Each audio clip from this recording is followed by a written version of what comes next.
My greetings and gratitude to you all for attending this presentation on the Turkish Protestant movement, and my thanks to all of the Sola Forum organizers and partners for this conference. Thank you. One of the most grievous periods of Christian history in the land of Turkey spanned much of the 20th century. And one episode of that period was the Istanbul pogrom of September 6 and 7, 1955, which resulted in not only a major Greek exodus from the country, but also a Georgian exodus from Istanbul. Anti-Christian Greek policies endured until 1964, when the population of Christians living in Anatolia plummeted to a level that it hadn't been at since some point during the 2nd century AD. Out of the remnant stump, however, a shoot came forth, to use imagery from the biblical prophet Isaiah. In the aftermath of the pogrom, and in the middle of the anti-Greek Christian decade, two 20-some-year-old audacious American Protestant missionaries traveled to Istanbul and settled in the same Greek district where most of the pogrom had occurred. Their far-fetched aim was to birth a new Christian movement, not among traditional Orthodox Christians, as the previous era of Protestant missionaries had resolved to do, but among the hegemonic Turkish Muslims. In October 1961, the two young men began residing as tourists in a rented Greek-owned flat, and soon they began to hold muted Sunday worship services in that flat. Two mixed ethnic Turkish Christians regularly attended that service, or those services, often with a few traditional Christians as well. They met weekly for about 2.5 years before missionary arrests and deportations brought that little fellowship to a halt, from which it never recovered. Nevertheless, the Turkish Protestant movement has emerged, with currently about 10,000 Turkish Protestant Christians in about 210 churches around the country. What follows is a brief overview of the first 55 years of that movement. The story will contain a small fraction of the material that's found in chapter 4 of my dissertation. I'll come back to this slide again and again. And here is that chapter outline so that you can glimpse the various phases of the growth movement that it has undergone. I have found that the factor of factors that initiated the Turkish Protestant movement in the 1960s was the provision of generous religious freedom in the 1961 Constitution of Turkey. International news of that radically improved provision, grounded in the Constitution as it was, attracted the attention of several missionaries and mission agencies. A Swiss missionary named Jörg Heuser, for example, was sent, he says, as the experimental guinea pig of such an agency. I hope you know what a guinea pig is in this context. Beginning in 1962, Jörg traveled throughout eastern Turkey, engaging in what he called low-key friendship evangelism. Jörg then got involved, rather regrettably, in the earliest mass mailing campaign of what came to be called the Bible's Correspondence Course. Now, note how he narrated this experience, and I quote, "We prepared thousands of envelopes and brought them to the big post office. After that, we were called into the police station. I said to the police, 'We thought that according to the new Constitution, this was okay.' The policeman replied, 'It's not exactly like that.' Religious freedom means that anybody can believe what he likes. It does not mean that you can try to impose your beliefs on others. I argued with the policeman," Jörg says, as each of us were trying to persuade the other of his own interpretation of constitutional religious freedom. However, it was an argument that I could not win. I was escorted to the Greek border by 2 policemen, and that was the end of my 3 years in Turkey." Unquote. With this narration, Jörg illustrated a problem that has plagued the Turkish Protestant movement throughout the decades of its existence. While the new provision of religious freedom did indeed create opportunities for the missionaries of the movement, the missionaries would often interpret the religious freedom in more liberal Western ways, whereas Turkish authorities and the society at large interpreted the religious freedom more restrictively, in early Republican ways.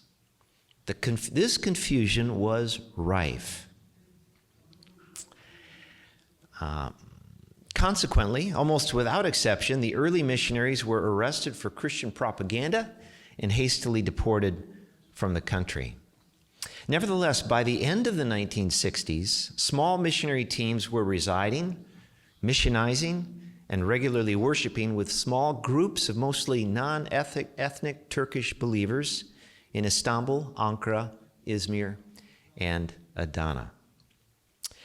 In the 1970s, the Turkish Protestant movement's first conversions from Islam to Christianity occurred, and acute identity issues arose. One of the earliest converts was named Ali Şimşek, who consequently suffered complete and lasting rejection from his parents.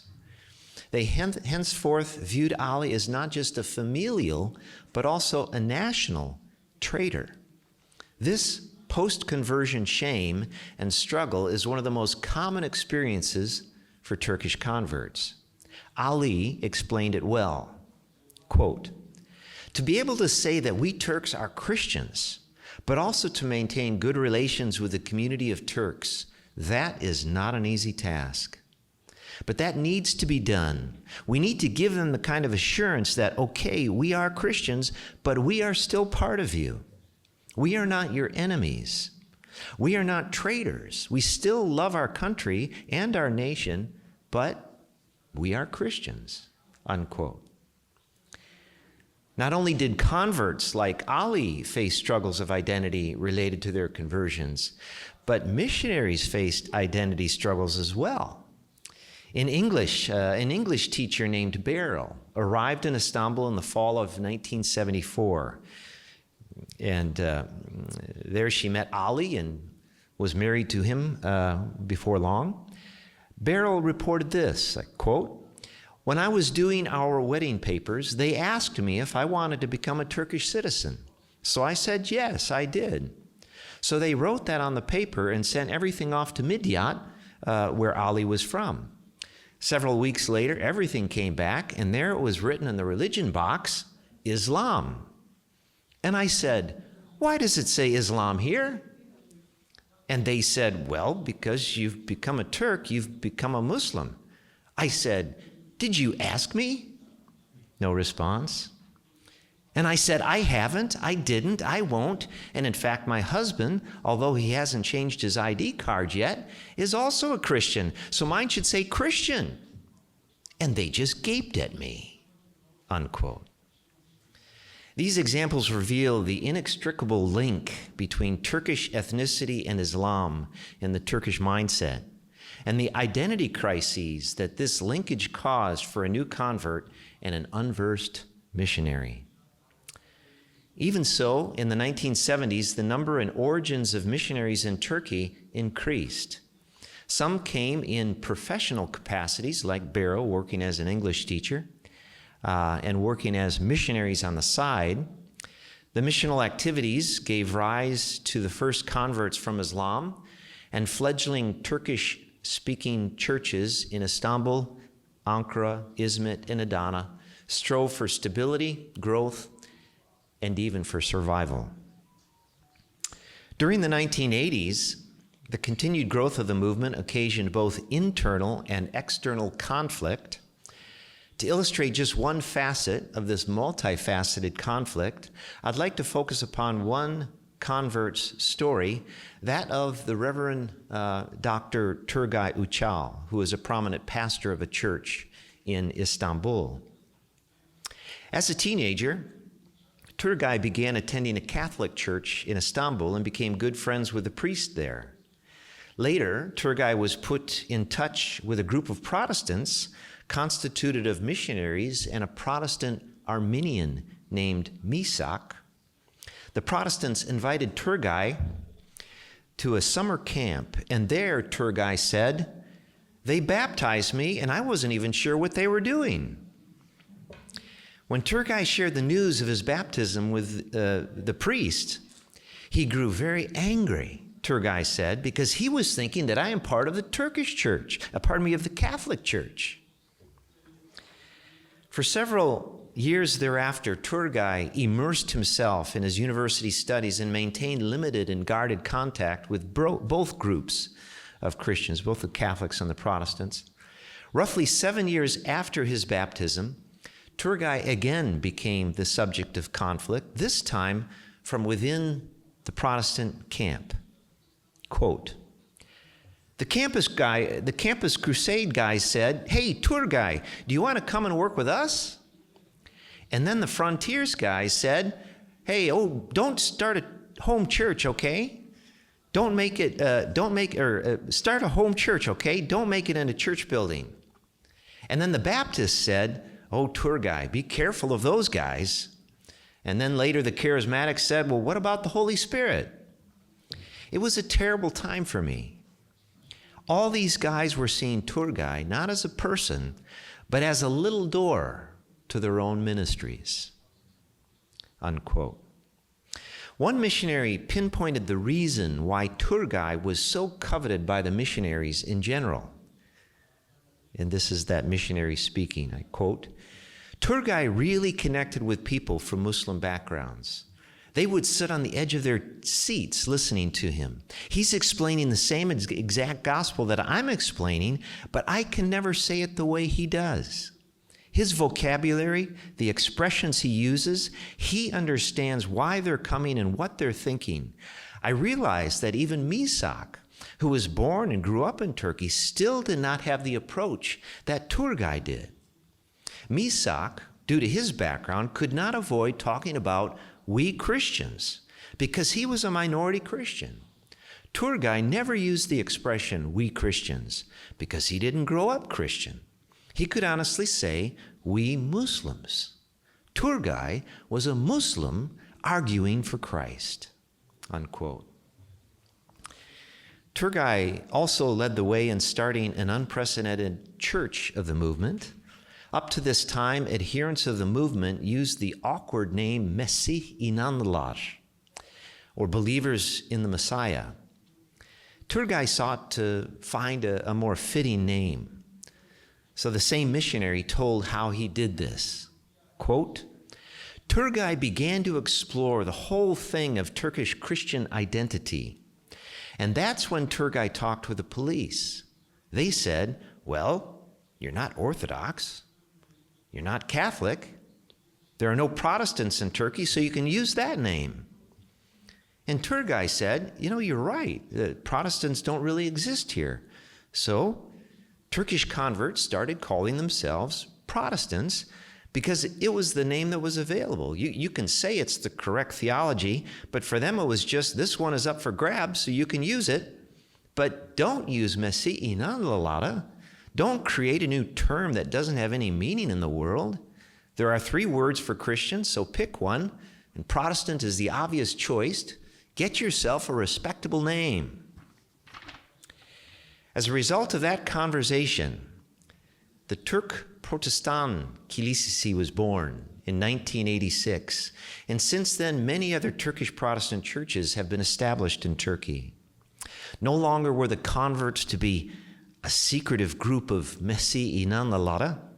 They decided to follow the sage advice of a small group of Turkish police, and they came to be known as the Turkish Protestant Church. 2 similar church closures bookended the decade of the 1990s, Ataköy Church in Istanbul and Karataş Church in Izmir were, quote-unquote, arrested mid-service. Groups of armed police burst into the worship venues and shut the doors, refusing to allow anyone to leave. Journalists joined the police, taking pictures and taking notes. Personal data were recorded, and the premises were sealed off. Attendees of Karataş Church were detained overnight. Several of them suffered traumata from the experience, as well as consequences from the detrimental media coverage that followed. 2 points regarding these closures are noteworthy. First, both closures ended up advancing the outworking of religious freedom in Turkey. The prosecuting attorney spoke out on behalf of the church groups and even against the actions of the police in upholding the worshipers' constitutional rights. And in the second case, the prosecutor issued this statement: the action has no point of contact with the scope of law. Worshiping in a place without permission is an administrative matter without any criminal sanction. The Constitution guarantees freedom of belief and worship.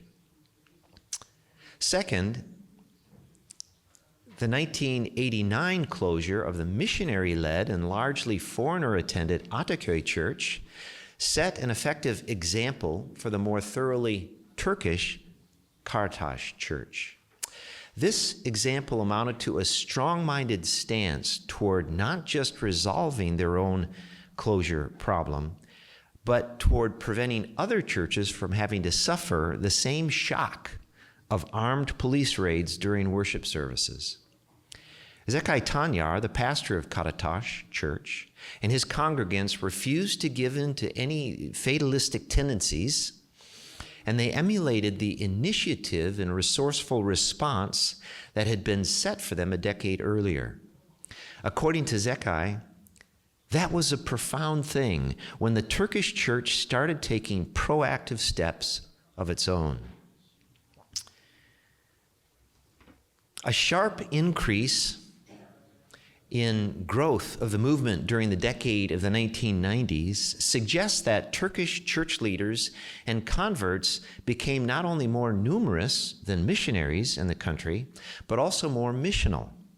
In fact, the average annual growth rate of the movement from 1988 to 2002 amounts to about 25%.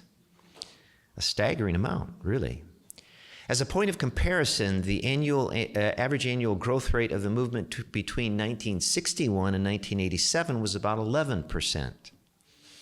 Turkish Protestant churches also proliferated, growing from 11 churches in 1990 to 95 churches in 2005. Why have Muslim Turks converted to the widely stigmatized religion of Christianity, thereby contributing, at least in sheer number, to the spreading of the Turkish Protestant movement? They have done so due to an array of influential interdependent factors, social, institutional, individual, and contingency, being those recognized and referenced. However, the subtly contextual, cultural, and political factors, that category often escapes the attention of converts and others, and the most prominent and pivotal cultural and political factor has been none other than religious freedom. Excuse this, I couldn't fit it any other way. You'll have to just tilt your head a bit. We need to recognize the effectuality of missionaries' activities as well.